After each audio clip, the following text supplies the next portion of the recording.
আসসালামু আলাইকুম। আজকে ঈদের দ্বিতীয় দিন, সকালে নাস্তা থেকে শুরু করলাম। এখন চালের রুটি বানানো হচ্ছে।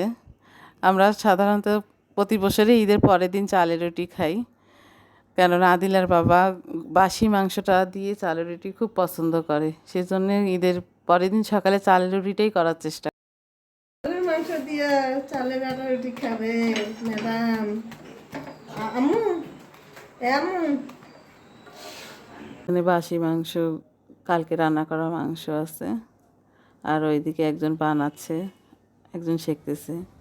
চালের রুটি সঙ্গে সঙ্গে বানায়, সঙ্গে সঙ্গে সেঁকতে হয়, রাখা যায় না। আর দুইজন দুই দিকেই বসছে, সোফায় বসছে আদিলার বাবা, এদিকে ডাইনিংয়ে বসছে আমার ভাগিনা।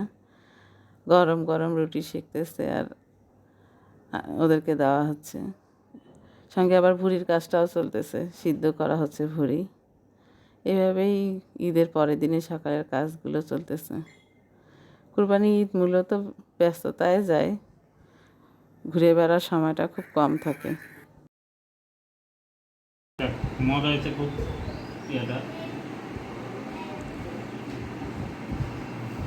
রনি, চালের রুটি গরুর মাংস ভালো লাগে না ঈদের পরের দিন সকালে? মানে অলরেডি আমি একবার নাস্তা করে আসছি, কিন্তু ওই যে চাউলের রুটির ইয়ে দেখে আবার চাউলের রুটি দেখে আবার খাইতে বসে বলো। ঈদের পরের দিন সকালে এটা খুবই ভালো লাগে। হ্যাঁ, একদম বাসি গরুর মাংস আর চালের রুটি খুবই মজা হয়েছে, মাংসটা খুবই মজা হয়েছে, প্লাস চাউলের রুটি দিয়ে খুবই ভালো লাগতেছে। এখানে আমাদের ভুঁড়ি জাল দেয়া হচ্ছে।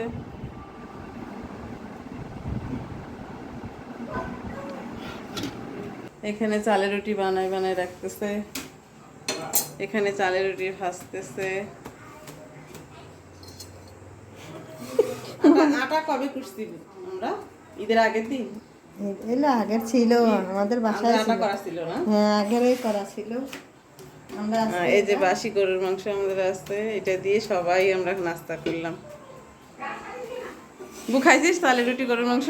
হ্যাঁ, চালের আটা গরুর মাংস খাই। ভালো লাগছে? হ্যাঁ, ভালো লাগছে। আপনি খাইছেন? আমি তো খাইছি সবার আগে, সবার আগে আমি খেয়েছি।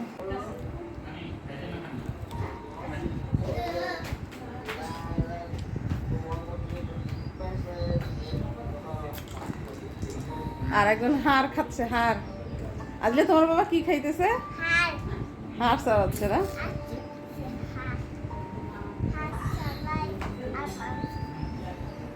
বলো তো বাবাকে, বলো তো কেমন হয়েছে রুটি মাংস?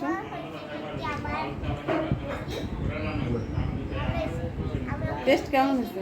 বাসি গরুর মাংস রুটি কেমন লাগে? বাবাকে বলো, বাসি গরুর মাংস রুটি কেমন লাগে?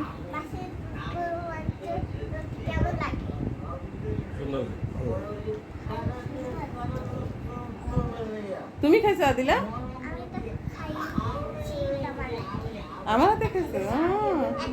তুমি যে আমাকে রুটি বানাই দিলে আজকে একটা, বাবাকেও দিছো? বাবাকে দিছিলা?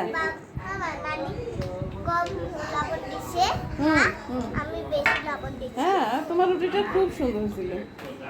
সবচেয়ে বেশি তোমার টেস্ট হয়েছে তোমার রুটিটা।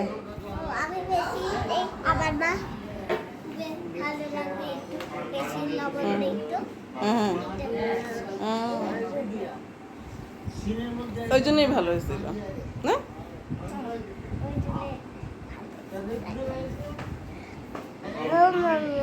হ্যালো গাইস, হ্যালো, আমি ভিডিও জানো, এইভাবে ধরো, বাবার সঙ্গে কথা বলো। এই বাবা, বাবা, তোমার আমার লুটিটা খুবই মজা। হ্যাঁ, খুবই মজা। বলো তো আসসালামু আলাইকুম, বলো তো আসসালামু আলাইকুম। ঈদ মোবারক, বলো তো। ঈদ মোবারক। আমি মেহেন্দি দিছি বোন, দেখো মেহেন্দি দিছি। হ্যাঁ হ্যাঁ, মেহেন্দি সুন্দর। রানি ভাইয়া কথা বলো। রুটি আর ইয়া তো ভালো লাগছে। ঈদ কেমন কাটলো রনি ভাই? কেবল ঈদ কেমন কাটলো? কেমন কাকলো? ধরো ভালো করে। ভালো করে রুটি আর যে গরু মাংস এত ভালো লাগছে যে। তাহলে রনি বাই বাই বলি তো। ঈদ মোবারক। আদিলা ঈদ মোবারক বলো। ঈদ মোবারক। Bye bye. Bye bye. আসসালামু আলাইকুম। আবার দেখা হবে। তাহলে আবার নেক্সট ভিডিওতে বেশ ভিডিওতে হ্যাঁ আবার দেখা হবে আবার দেখা হবে। জোরে বলো সুন্দর করে আমাদের ভিডিওতে বলো করে তারপর শেয়ার করে ভিডিওতে লাইক ঈদ করুন। মোবারক। ঈদ মোবারক।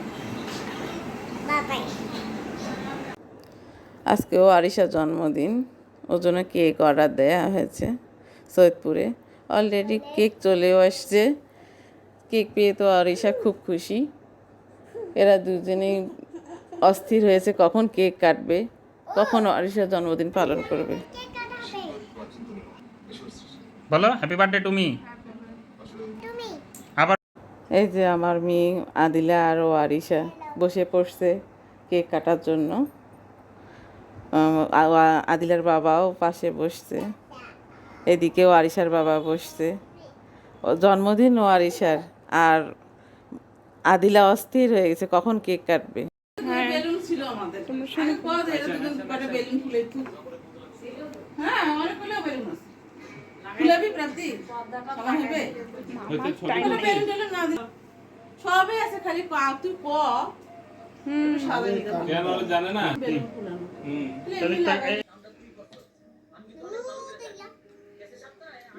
আর কত মিলে photo happy birthday to you Warisha খাওয়া যাবে কি না না না না প্রজাপতি এগুলো লেখা না না ওটা খাচ্ছি ওটা খাওয়া যাবে না যে কটা বেলুন আছে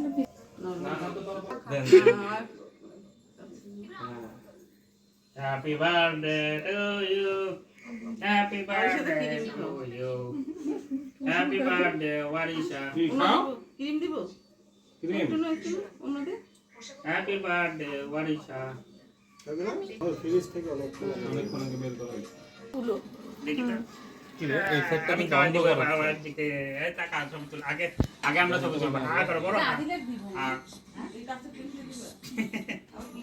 তো আমার হাত খেয়ে ফেলো না আল্লাহ আমার হাত খেয়ে লাইলো না আমার হাত খেয়ে এদিকে তাকাও ওই যে এদিক থাকো এটা খুব মজা রাতে একটু খাওয়া দেখো তো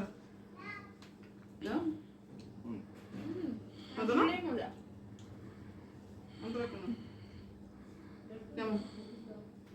মজা। রেডি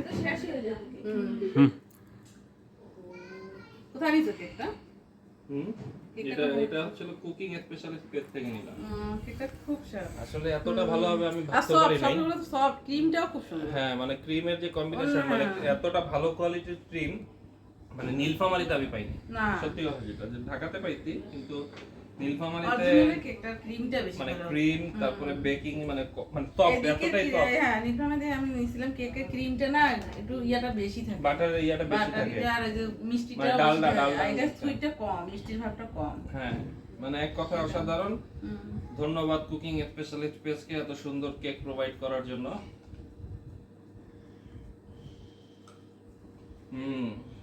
জোস একটা কেক